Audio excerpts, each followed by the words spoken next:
Airing on Asheville FM 103.3 LPFM in Asheville, this is The Final Straw Radio, a weekly anarchist and anti-authoritarian broadcasts and podcast emanating out of occupied Chalagi land in southern Appalachia.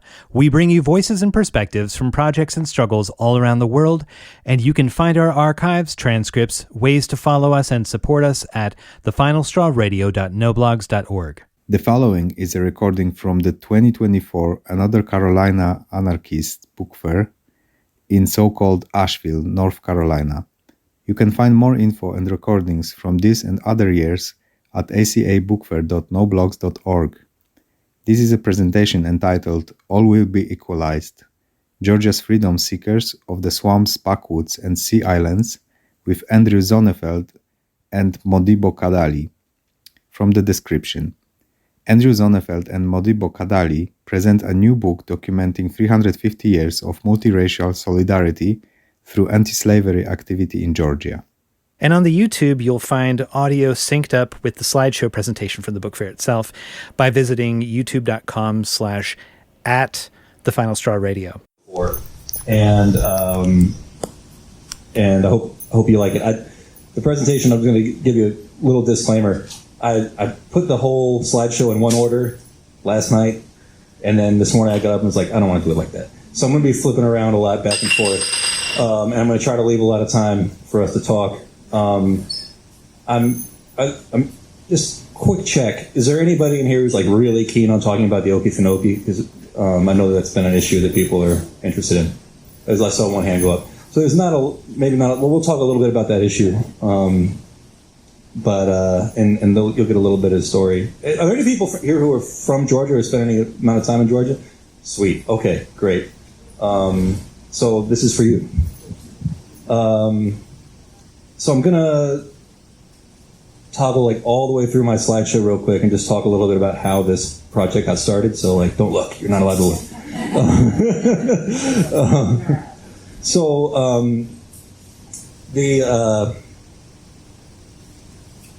I was working on another book that's very much based in coastal Georgia, and that manuscript is still forthcoming because I got distracted with this thing. And while I was doing the research down there in Liberty County, I came across this really cool archive online that a woman named Stacy Cole operates, and it's called They Had Names. And it's basically Stacy Cole is a white woman who worked at the Midway Museum, and she realized that museums' archives didn't record any names of any enslaved people in Liberty County. And so she set about using Ancestry.com and all kinds of different records that she could find to find the names of everybody who had been enslaved in Liberty County. And through finding those names, she found a lot of interesting documents that emerged at the tail end of the Civil War from something that was called the Southern Claims Commission. And so what that was when Sherman's March, we can talk about more in depth in a minute, when the March to the Sea arrived in coastal Georgia, there were a lot of people, there was a lot of turmoil, a lot of people were taking a lot of stuff from a lot of other people, and some people, the idea was that some people who had been anti-Confederate might have had their stuff taken by the Union Army, and there was this opportunity with the Southern Claims Commission to say, hey, can you give me a little money for the horses you stole or the whatever, And it was like really intended for like any white landowners who had been allegedly loyal to the Union, but everybody and a lot of black people applied and did get paid. A lot of black people applied, didn't get paid. It really depended on who the agent was you were talking to. But one of the people, there was there was an elderly widow who had a little country store, and she was very poor, and she had 2 adult sons who died by the time she was making her claim. But her documents really stood out to Stacy and to me, and this is where I got the idea to write the book. So I encountered this document where part of the Southern Claims Commission deal was like you had to find people who would bear witness for you and say that you had actually, been in favor of the Union or had been against the Confederacy or something like that in order to get your compensation. And so this woman named Elizabeth Summersall was filing for this claim. And what we learned about her was that around her little country store in Sunbury, Georgia, which was a ghost town even then, now it's really a ghost town, that in her little country store in Sunbury, Georgia, all of her clientele, all of her neighbors, all of her close friends were all people who were enslaved. And there were people who would buy stuff from her because in Rice Country, if you were enslaved, you still could like sell stuff at markets on Sundays and make a little money. And they would buy meat and stuff from her. And she would, at her store, it kind of became this hub of anti-Confederate intelligence. And she was passing news of the war to people who were enslaved on nearby plantations because they couldn't talk about it. They couldn't ask anybody about it. It was very, very dangerous for people to be heard talking about this. And so there were some testimonies given by some of her neighbors, including a man named Samuel Eliot, in which she says here that Elizabeth was all the time getting the news and telling us how the war was going on, and said the South would get enough of it pretty soon. She said she would not do anything for the rebel soldiers to save their lives. I never knew her to help them in any way. She said there was not one colored person in Liberty County who did not think well of her. She had the two men, her sons, John and James, were strong for the Union, and there were very few Union men in Liberty County. I did not know any others myself. We were not allowed to talk much. They cut and slashed so much that I was afraid to talk and to ask anybody else. We used to go and get her two men to go to her and her two men for news when they were home. And so what happened was Elizabeth, she was out there just talking. She was telling everybody, basically the Confederacy and stuff like that. And she was very loud about it. And her sons tell her like, "Yo, they're going to kill us. You need to calm down." And so she says that here, that she kept on talking till her son John told me if I didn't hush, I should be the death of him, for they would come after me and he should have to fight for me. And that scared me, and I stopped. And this paragraph that Mr. Eliot was recorded as telling the Southern Claims Commission really interested me. And it says that she told me we would all be free soon, and she was glad, and she said so, for they, the enslavers, would all have to take the plow as she had. She wanted to see them rich men all put to the plow and hoe, and then the country would be better off. Then all would be equalized. And she said then that they could not ride the patrol anymore. That's the slave patrol, beating and harassing people and killing people, and cut up the colored people. She said that was her cry all the time from the commencement of the war till the close. And then her son John went so far as to the Confederacy was conscripting every white man they could, and her son John went to Samuel. And as you can see here, Samuel says, he wanted me to take a hatchet and chop his fingers off, for he did not want to fight. I refused to do it. I didn't have the heart to do it. So then he called Jacob Monroe, a slave, to do it, and he too refused. And John and James, both their sons, were eventually conscripted, and then they immediately fled, and they hid in the swamps, and people would sneak them food and stuff like that. And there was so I became curious about how much of that was going on in Georgia. I also became curious about stories of interracial and multiracial anti-slavery activity in Georgia, and I was thinking, okay, so if I see this as kind of like, it didn't end up really being the end point of the book, but I said, I've got this at the tail end of the Civil War. How far back can I take this story? And then what can I fill in between it? It turns out quite a lot. I'm just going to check my time real quick. Cool. So now I'm going to flip all the way to the other end of the thing. But, so, when we're talking about early Georgia history, actually, hold up, before we do that. Sorry, I haven't given a presentation on this book yet, so you have to bear with me. Is it interesting enough so far? Anything? Okay. So the other thing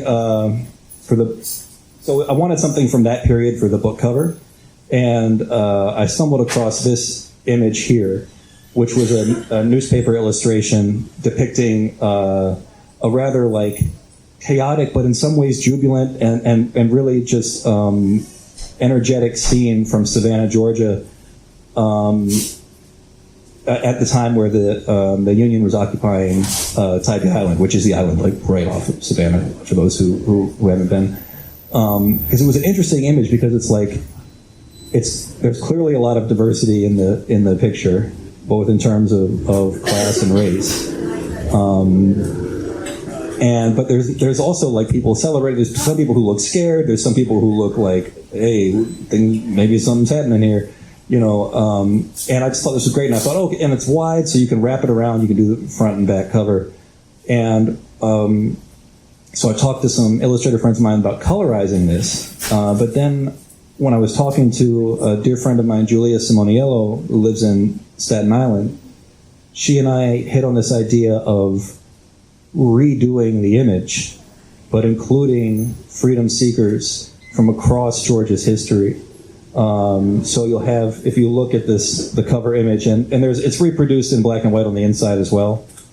And I try to post the full illustration online as much as I can so people can see this version. This is what Julia came up with. You can see a Seminole man raising a rifle on top of the cart there. You can see the Timucua people, who we're going to talk about in a second, down there towards the center of the image. And you can see some of the characters from the original design too. You can see some Maroons hiding in the swamp at the bottom left corner there, which is also derived. All the characters that she put in here were derived from other illustrations from those various periods. Some of those illustrations you'll see here. So quickly, I'm going to go back about 400 years. So there was this question of how far back can we trace multiracial or interracial solidarity, anti-slavery solidarity in Georgia. Turns out you can trace it all the way back to the very first arrival of the very first known enslaved African people to be forced aboard ships and brought to North America. And that was, does anybody know the year? Oh, I was hoping somebody would say 1619 and then I could correct them. But it was 1526. 1520. Yeah. You got it. 1526. And so people would say 1619, they're focusing on in English colonies, right? But the first people who were enslaved and brought from Africa to the east coast of North America were brought by the Spanish in 1526 to a small colony that we'll talk about in a second. But I want to talk about what this part of the world was like right before that, in that moment where people arrived. What kind of world were these enslaved people and also these colonizers arriving to? Coastal Georgia at that time was home to two distinct indigenous societies, the Wali and the Timucua. And they spoke two distinct languages. The Wali spoke a Muskogean dialect that we don't have a lot of documentation for, but it was some sort of Muskogean dialect. And the Timucua language, we have actually a Spanish translation dictionary for it, although that language has not been spoken in many hundreds of years, but there is some documentation. And it was actually, that language was distinct because it was more similar to the language of the Waro in South America than it was to anybody who was in North America. And the Timucua you'll see earlier were in South Georgia and North Florida kind of area. So it's important to also kind of think of the Caribbean and the Gulf of Mexico as a conduit, not a barrier to intercommunal, intercultural trade and so forth. So keeping in line with Modibo's analysis of similar histories, I leaned on his work, Intimate Direct Democracy, for some of my analysis. And you really can see that this was a society that these were networks of eco-communities built along rivers and intercoastal waterways. They were economies of immediate use, equal distribution, and ecological symbiosis. So these were not people who were growing things for to build a huge surplus to use to control people or sell at markets and enrich themselves or something like that. It was very much immediate use, but there was trade. But trade was it had a different role than maybe we're used to thinking of. And the most obvious example of this is that in both of these societies, communal food stores were open to all. And there was a French explorer who remarked that like anybody could just come into these food stores, take whatever they needed, and leave, and there seemed to never be any conflict about it. And he said something effective, if only we could get Christians to act this way. And I got a kick out of that. And these were, as Modibo, as Alan has observed earlier, also in Intimate Direct Democracy, you could really describe these communities as direct democracies where decisions are not made by commanding individuals or elites as much as, and this is where there's really some conflict historiographically that Modibo mentioned earlier. Like, there's a lot of books that are a little bit old, and some scholars who are a little bit old who are going to tell you that this or that society has these rigid stratifications of this, that, and the other. And the more you dig into primary sources, there's a big asterisk on that, because primary sources are also all colonial, right? The surviving primary sources. So you have to read those really critically, and you have to be able to understand when the person who's writing that original primary source document is projecting European ways of thinking onto the Americas, right, or onto the Western Hemisphere. And also very importantly, these communities were very gender diverse, and this is something that every colonialist who visited the area prior to the establishment of any colonies remarked about. There were different levels of like pearl clutching with this situation, but like these were very gender diverse communities. There were at least 3 recognized genders, probably 4, and Two-Spirit people had very distinctive and important roles in their communities, which also was debated by colonialists at the time and historians today. But we make an argument about it, and I think we're on the right track. But I'm going to move on a little bit because we need time. So here's some images that some colonialists drew. This was by a French guy named Lemoyne. I think this was by a Dutch guy. Not sure. But here is this is people taking food to food stores. Generally, there would be a lot of foraging and growing happening on islands, and then they would harvest and move the food to the food stores that were on the mainland. And then if you actually look, the front left, these 2 individuals there, this is a procession of people moving food. They did a lot of stuff just by foot. But these 2 folks in the front left, these are Two-Spirit individuals, and the way we know that, archaeologists know that, is from the way their hair is worn and the type of dress that they're shown as wearing. These are intended to be a documentation of the Two-Spirit individuals. So, what happens when these Spanish people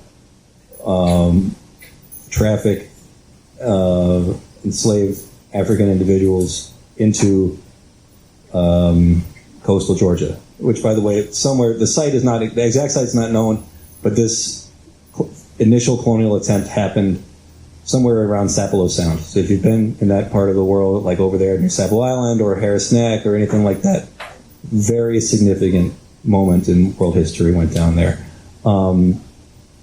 So the colony that the Spanish tried to establish there failed entirely. It pretty much collapsed because they didn't know how to deal with living in the low country.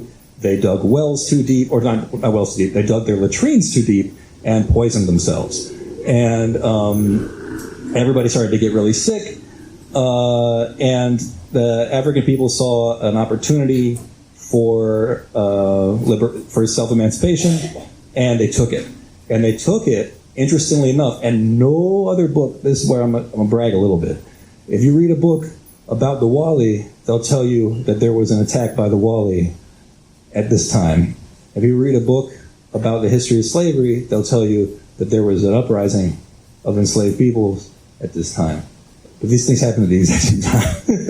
And so I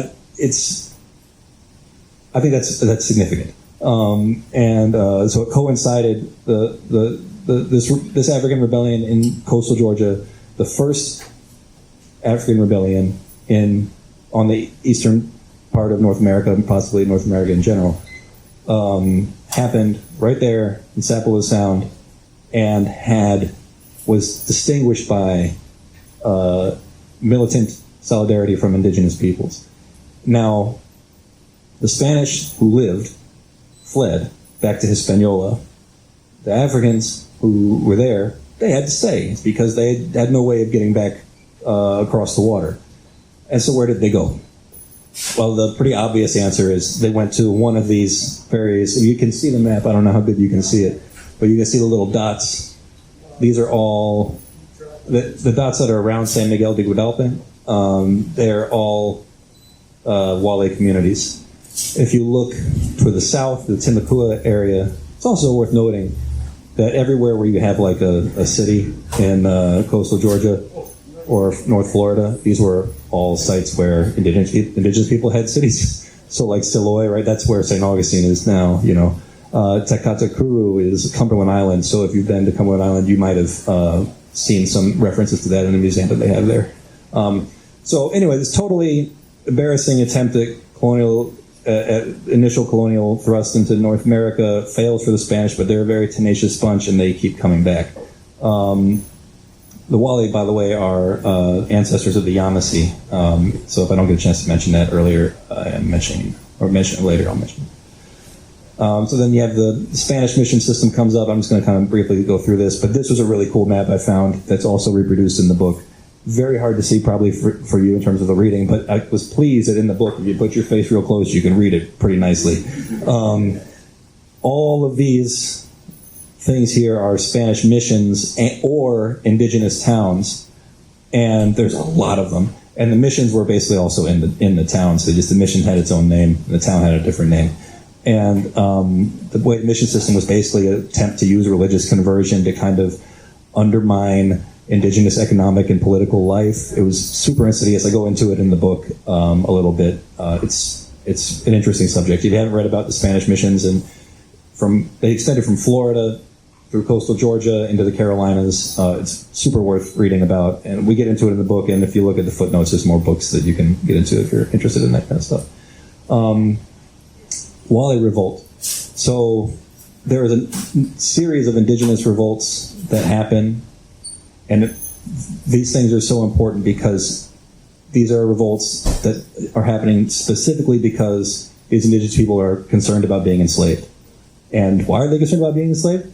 Because they've been living with 100 people who had been enslaved by the Spanish, and they have their children and grandchildren and stuff like that. This is certainly by this point entered into the popular discourse of like, you can't trust those Europeans, right? So there was a lot of conflict among indigenous people about how to engage with the Europeans, with who were assholes, but also had a lot of cool stuff that people wanted, and so like there was a lot. The trade was very exploitative. One day that's not 1526. That is absolutely incorrect. That's the wrong date. I'm going to change that next time. It's 1595. In 1595, the Wale Revolt. Wale man named Juanillo is pissed about a specific grievance that he had, and he just can't take it anymore. He comes into a mission that's on St. Catherine's Island, which has a whole long, interesting history. He arrives at St. Catherine's Island, walks into the mission, kills a Franciscan friar, and makes a speech. And I have a little quote from the speech. It's a much longer speech than this. It was recorded by the Spanish. I mean, who knows what liberties they took, but it's interesting he says here. And he says, all they do is reprimand us, treat us in an injurious manner, oppress us, preach to us, and call us bad Christians. They deprive us of every vestige of happiness which our ancestors obtained for us, in exchange for which they hold out the hope of the joys of heaven. In this deceitful manner they subject us, holding us bound to their wills. What have we to hope for except to become slaves? If we kill them all now, we will throw off this intolerable yoke without delay. They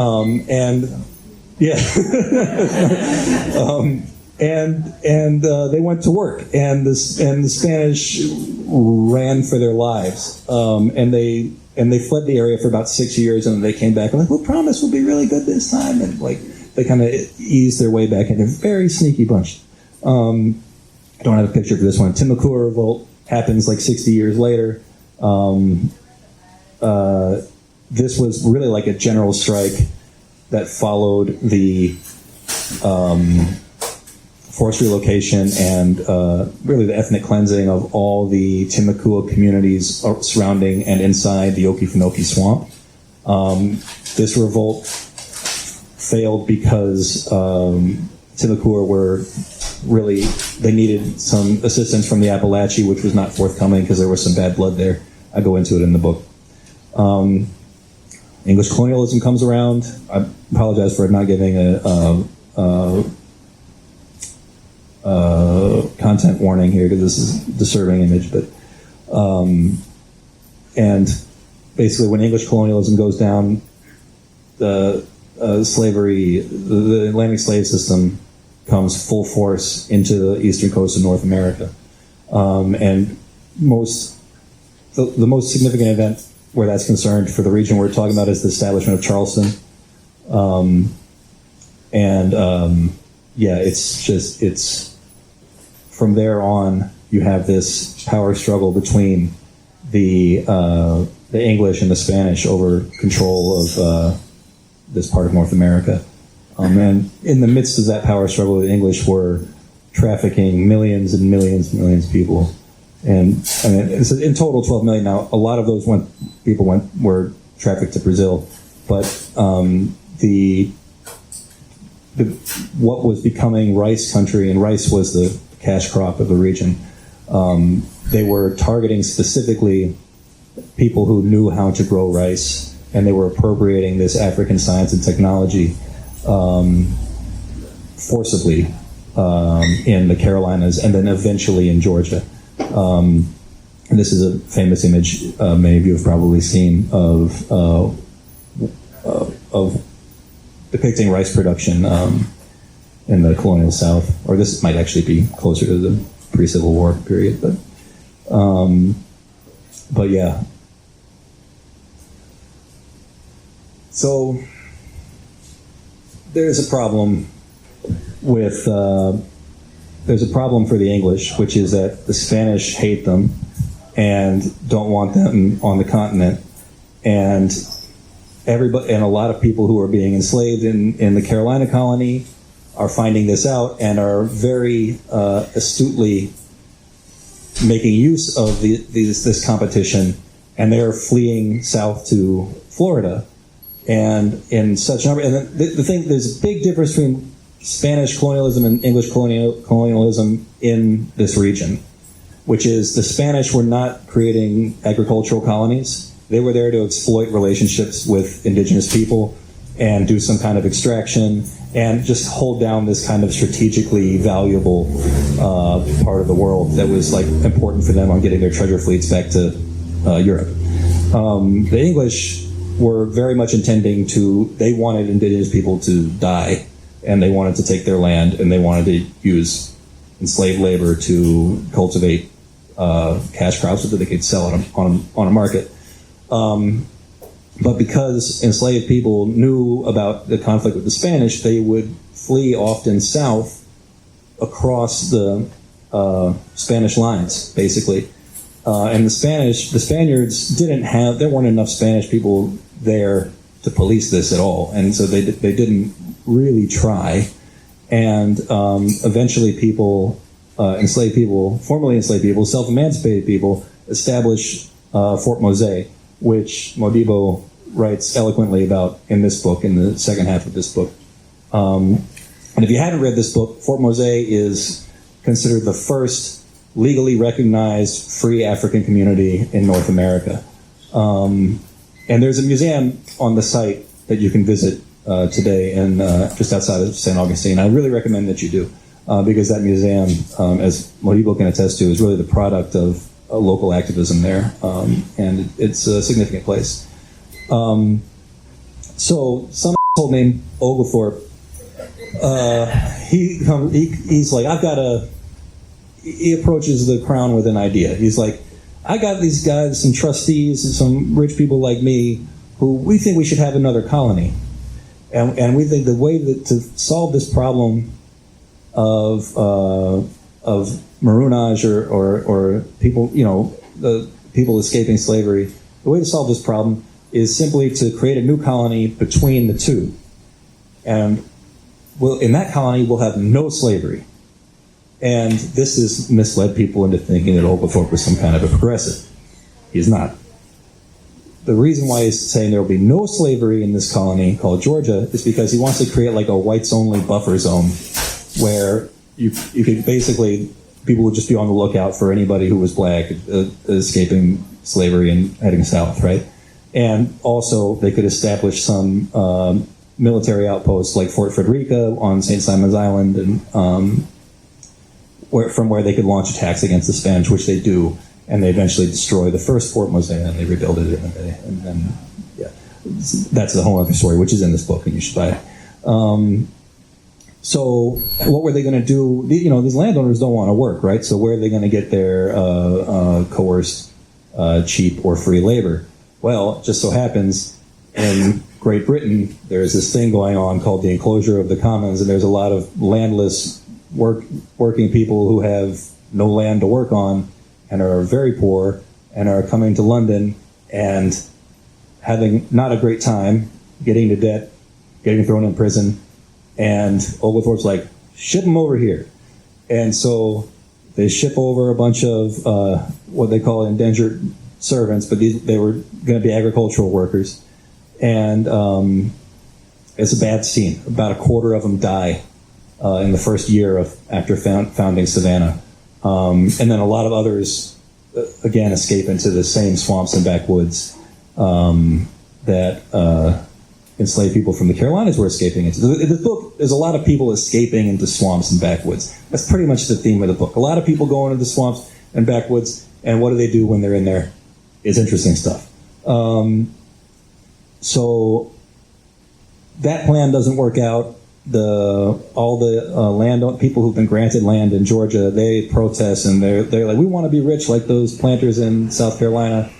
And eventually their protests are successful, and they by 1750 slavery is allowed in Georgia. So that initial period is called by historians the Georgia Experiment, and it was the only one of the original 13 colonies that was founded initially with a prohibition on slavery. And of course, like I said, it didn't last long, but it's an important period to consider.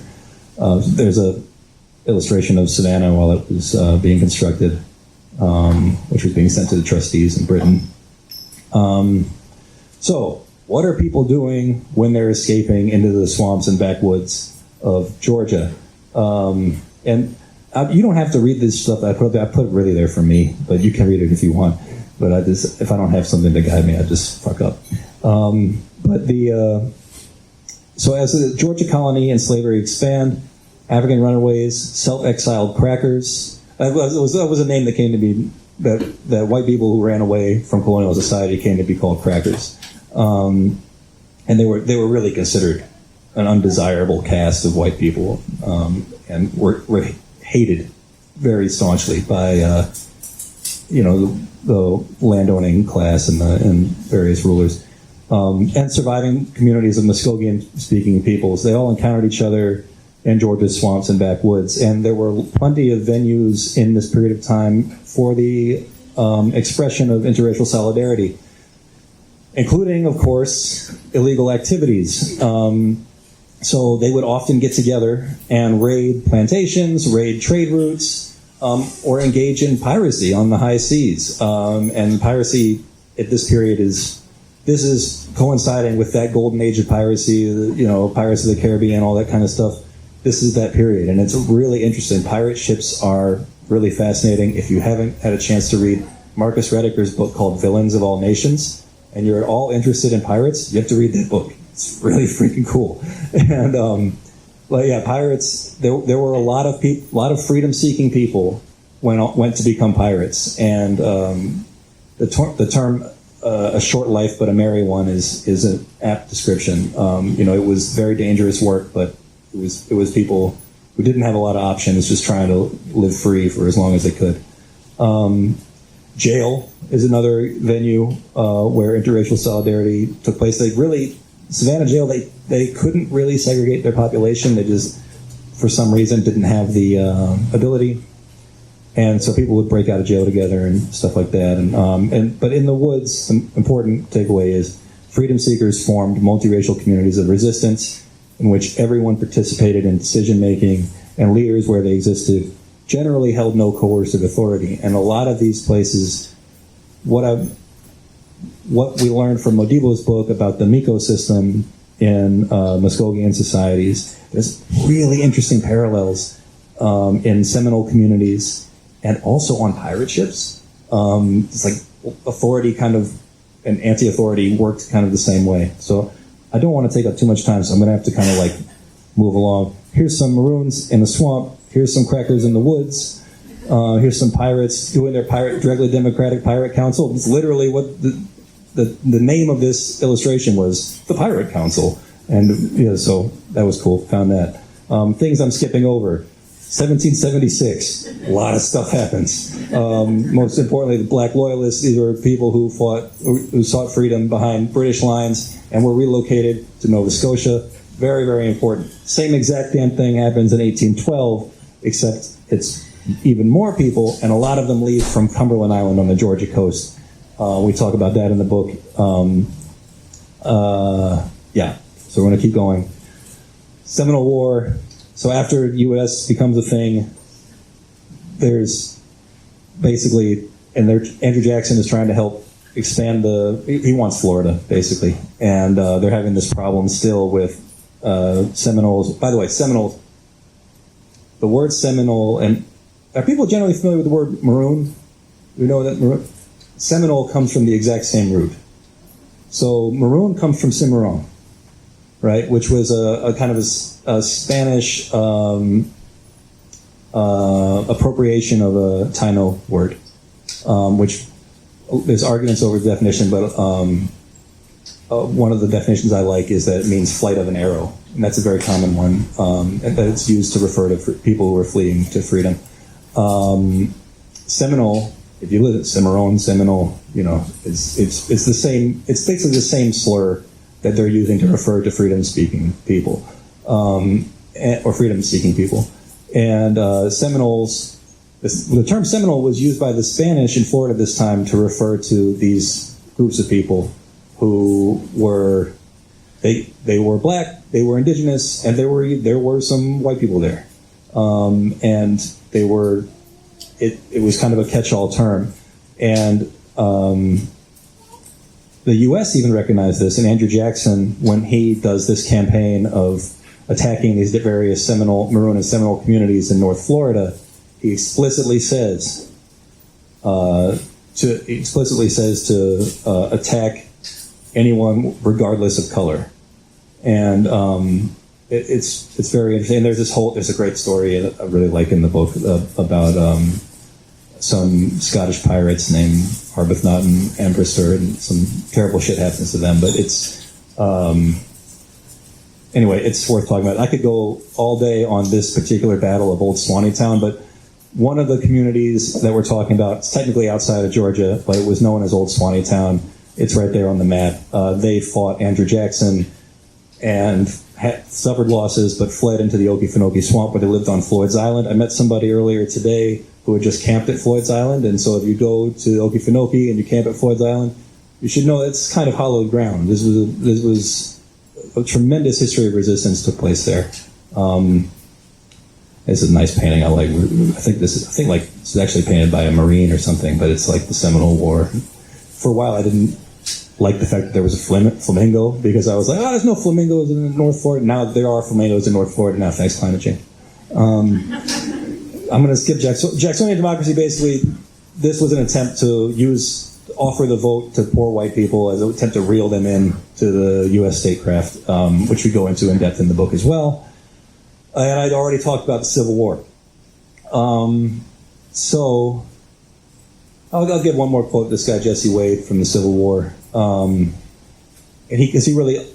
he understood class. This is another cracker. This is a cracker, self-identified cracker, and he was referred to as a cracker by the newspaper journalist who wrote this.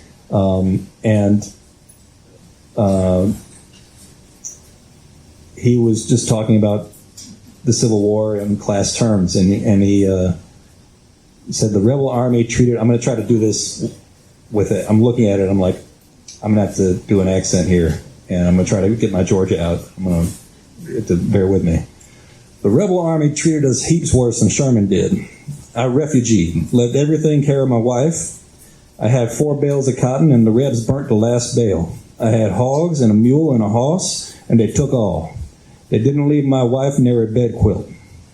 When they took what they wanted, they put her out the house and set fire to it. And then he says something interesting. Nary one of my boys fit again in the Union. They was conscripted with me. And one night we went out on guard together, and we just put out for the Yankees. Sherman was up here to Kennesaw Mountain then, and I did to join him. All the men that had a little property was for the war, but poor people was against it. Yeah, and so that was, I like that from Jesse. Now there's a lot of stuff I didn't get to talk about here, and so I wanted to leave some time. I hope we have time for any kind of conversation or something like that, but please feel free to ask stuff. Yeah, okay. And if you want folks to have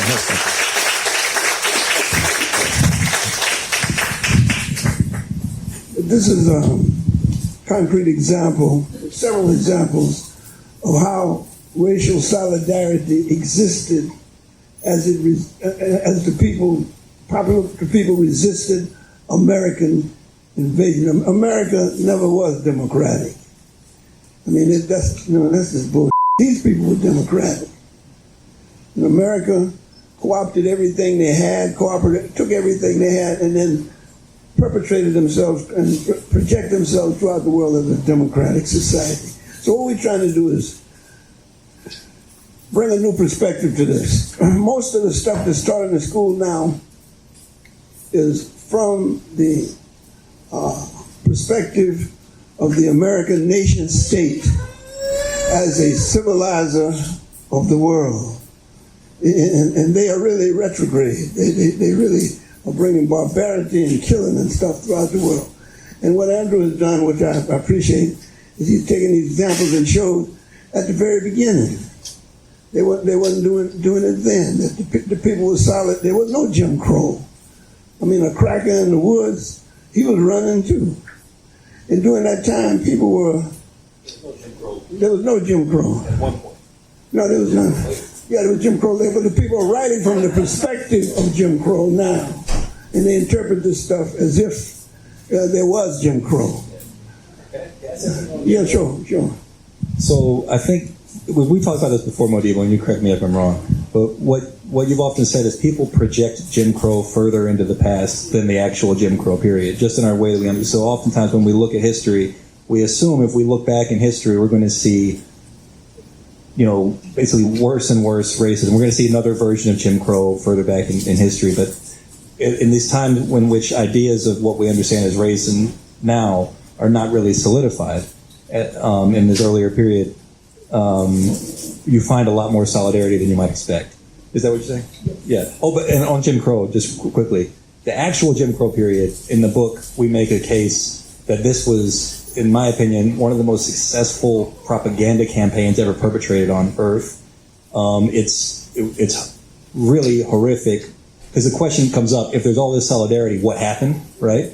And the answer is the Jim Crow period, and that's something that we go into in the book quite in depth. Okay, we're open for the discussion now. Are there any questions or comments that people would like to raise? Raise your hand. I mean, we're just trying to... Could you talk a little louder? Yeah, sure. I'm curious how later, during the period of emancipation and then Reconstruction, broadly speaking, what the status was of these autonomous communities that existed prior, and did these communities absorb newly freed, formerly enslaved people? That's a really good question, and I have to apologize because we're kind of constrained by time, and I maybe next time I give this presentation I'll reorganize it a little bit so we can do more Reconstruction stuff. But Modibo, do you want to speak to that, or do you? Yeah. These communities still exist. I grew up in Crossroads, Georgia, during the segregation period. The community down the road was called Briar Bay, and it's all black. So these communities, and there was a remarkable amount of self-organization and democracy. The churches, the Baptist church, I'm an atheist now, but I grew up in a Baptist church, and we're talking about this, and the Baptist church was organized democratically. Everybody voted on the preacher. When the preacher got too outrageous, they threw him out. Because I was just talking to Andrew today about how Gabe Wright, who was a personal hero of mine in my community, I remember the day when he threw Rev Moore off the porch.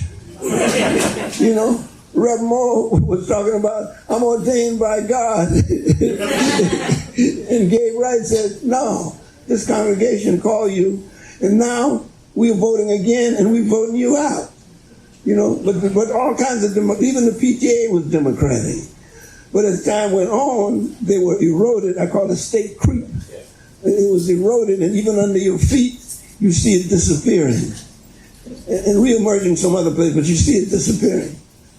So, just to add on to that, there, right at the end of the Civil War, in the early Reconstruction period, you might be familiar with everything that was going on in the Georgia coast and the Sea Islands with respect to Sherman's Field Order 15, which we didn't get a chance to go into here.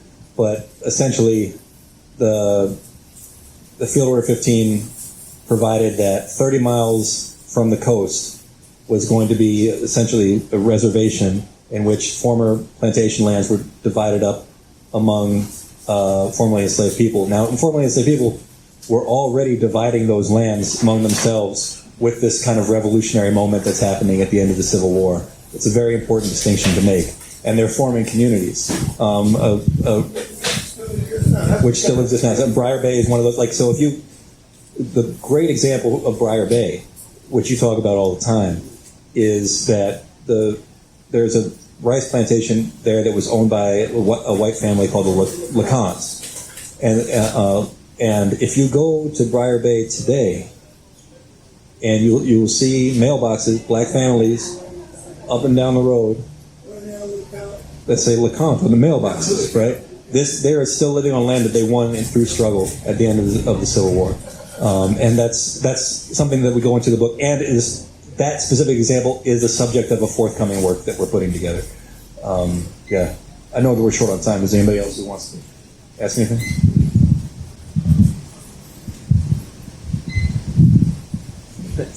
In your books, have you talked about or have you found sources on the nitty-gritty on how early Maroon communities lived? How they got their food, what kind of shelters they lived in, how they stayed concealed, and how they resisted? Okay, so for folks outside, the question was, what kind of historical information do we have about the day-to-day lives of Maroon communities and Seminole communities? And the answer is it depends on where you're looking and which communities you're looking at. These were people who had to constantly change the way that they were living because they were living on the run, and so they were establishing themselves wherever they could. But oftentimes things had to change. But it's what you can see, and what's documented is always documented by people who hated them and were chasing them, right, and stuff like that. So it's really sometimes hard to tell, but what you can see is surprising amount of holdover from the earlier Wally and Timucua period. And if you talk to people who self-identify as Yamasee in Georgia today, there's not many, but they're there, and you'll hear some oral history of how we harvest shellfish and stuff like that, and it's also in the end part of the Gullah Geechee tradition as well, slightly removed, but it's still there. So the answer is yes, but it's not uniform, and it changes over time. And so some periods you have more information, some areas you have more information. With time and geographical location, I think there's a lot of variation. And I just want to implore y'all, to just be more sensitive to what you see, and be more communicative for what you see, because sometimes the stuff is so hidden, and we are so indoctrinated, we can't see it, we don't understand it.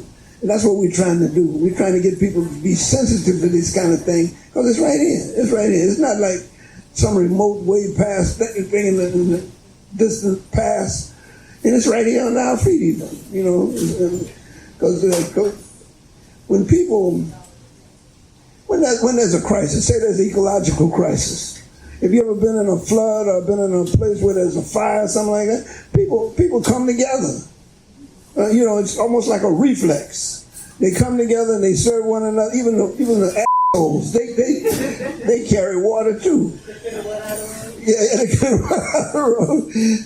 But that's just the way the human beings respond, and they've been responding. That's why we're here. We've come a long ways over the 20,000 years that human beings can be. I'm talking about when they lived in groups that can be documented over 20,000 years, or 200,000 years as a species. But we're here and we inhabit most of the inhabitable places of the world. We had to be working together. Otherwise, you would be extinct, or would be some minor species or something. But we're all over here, and we're beautiful too,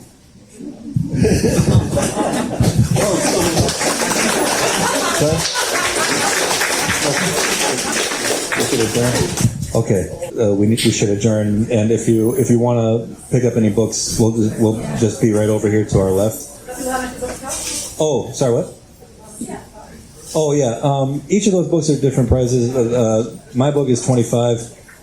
Over the years the price went up. We had a big crisis in printing, so now it's $25 for a book. But there's other books that are also more affordable.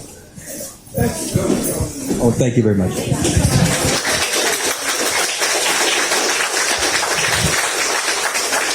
This is The Final Straw Radio. The show will later be archived at thefinalstrawradio.noblogs.org, and you can email us with questions and suggestions at thefinalstrawradio@riseup.net or thefinalstrawradio@protonmail.com. If you'd like to use any episode for your project or radio show, feel free to do so. Just send us an email to let us know. If you care to, you can send us letters at TFSR, P.O. Box 6004, Asheville, North Carolina, 28816. Programming support is brought to you by Firestorm Books. Located at 1022 Haywood Road in West Asheville, Firestorm is a bookstore and social movement space owned by its workers, in operation since 2008. Their event calendar and complete catalog of books can be found online at firestorm.coop.